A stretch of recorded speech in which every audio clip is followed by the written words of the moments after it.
আমরা যারা কোয়েল পাখির খামার করে থাকি তাদের জন্য ইসেল একটি গুরুত্বপূর্ণ ওষুধ। কোয়েল পাখিকে ইসেল দেওয়ার মূল কারণ হচ্ছে এদের সুস্বাস্থ্য, প্রজনন ক্ষমতা ও ডিম উৎপাদন বাড়ানো। ইসেল সাধারণত ভিটামিন ই, সেলেনিয়াম সমন্বয়ে একটি তৈরি সাপ্লিমেন্ট। কোয়েল পাখির প্রজনন ক্ষমতা বাড়ানোর জন্য এটি ব্যবহার করা হয় এবং ডিম উৎপাদন বৃদ্ধির জন্য এটি ব্যবহার করা হয়। পেশি এবং নার্ভের স্বাস্থ্য ভালো রাখে, এজন্য এটি ব্যবহার করা হয়। স্ট্রেস ও রোগ প্রতিরোধ ক্ষমতা বৃদ্ধি করার জন্য আমরা মাঝে মাঝে ইসেল ব্যবহার করে থাকি। উৎপাদন বৃদ্ধি পায়। ডিম পাড়া কোয়েলের ক্ষেত্রে ইসেল খাওয়ালে ডিমের উৎপাদন ও মান উভয়ই ভালো থাকে। ডিম উৎপাদন বৃদ্ধি হয়। নিয়মিত ইসেল খাওয়ানোর পরে যাদের ডিমের হার কমে যায় তাদের ডিমের হার বৃদ্ধি হয় এবং ডিমের গুণগত মান, খোসার শক্তি ও আকার উন্নত হয়। এবং পাখি অনেক সময় দেখা যায় ডিম পাড়তে গিয়ে মারা যায় বা ডিম এঁটকে মারা যায়।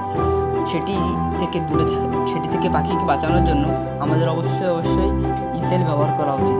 মার্কেটে বিভিন্ন ধরনের কোম্পানির ইসেল পাওয়া যায়, গ্লোবি, স্কয়ার এবং বিভিন্ন ধরনের কোম্পানির ইসেল পাওয়া যায়।